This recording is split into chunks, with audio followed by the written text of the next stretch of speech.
Hi, I'm Dave. I'm Jamie. I'm Nick. I'm Tim. I'm Joel.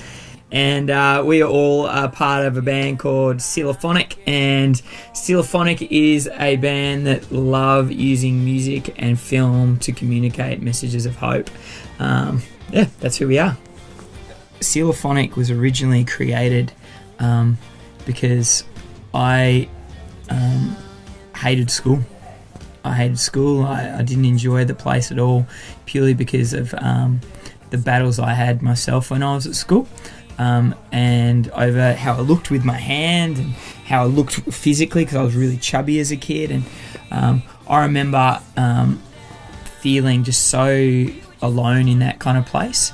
And Selahphonic really never was a band initially. It was just this random dude called Jamie who thought, man, I just want to go into schools and play an acoustic guitar and tell people who are like me in schools that you are worth something, that you have something incredible to offer, despite whether it's a disability or whether it's something that's happened in your home life or something that you're getting told in your mind and you're starting to believe.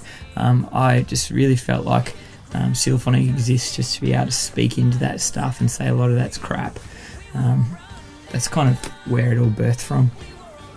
I think struggle is like a part of life, and we all struggle with things from time to time. And just because your life looks good from the outside or on social media, or just because you're in a band, or just because it looks like your life's going somewhere, everyone has struggles. But I think also everyone is created for a purpose, and so struggles can overtake our perspective of life, and when they become big and too big, and we lose perspective on our identity and the fact that we are created for purpose, that's when struggles can be too big.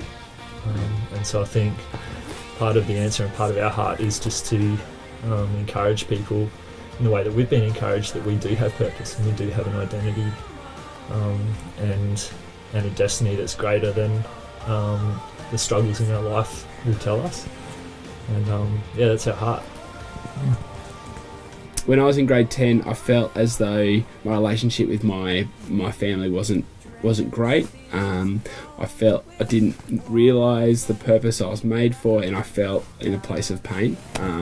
Felt like I wanted to numb it. I wanted to find a way to put that, to suppress it. And I knew my dad's PIN code and of his MasterCard, and I would steal money from Dad every couple of days to fund things that brought me joy. So I'd buy like car magazines, or I'd buy music CDs, or food from a bakery. It was a really good bakery, and those sorts of things would it would just numb that pain. It would help me to forget about the reality of my situation, and I didn't deal with my pain. I just suppressed it, and obviously it wasn't a healthy thing.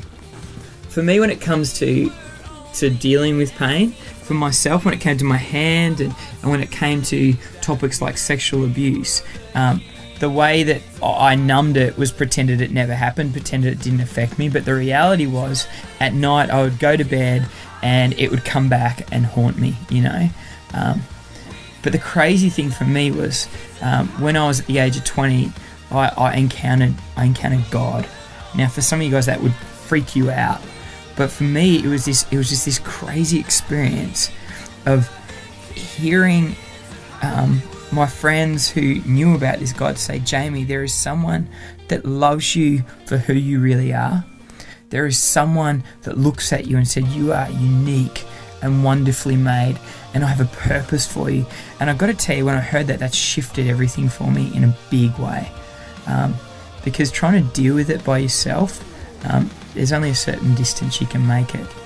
But when all of a sudden you've got something that actually says, I not only want to bring you out of it, but I want to speak truth into your life, it changes everything. And the reality of a God that loves me for who I really am changed everything for me. We are Selahphonic, and we want you to be free. Go, Timmy. You're the keyboard.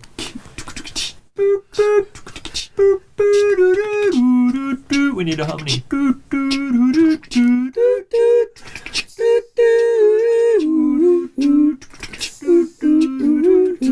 Uploaded pictures of myself living the dream for an hour. That's really high, man. Knowing you could only show me what I need to know. I'm out of tune. Nah, that's terrible. You're too high, man. That's good. I'm glad I screwed that for us because we would have done the whole song. Timmy's like up like 3, man.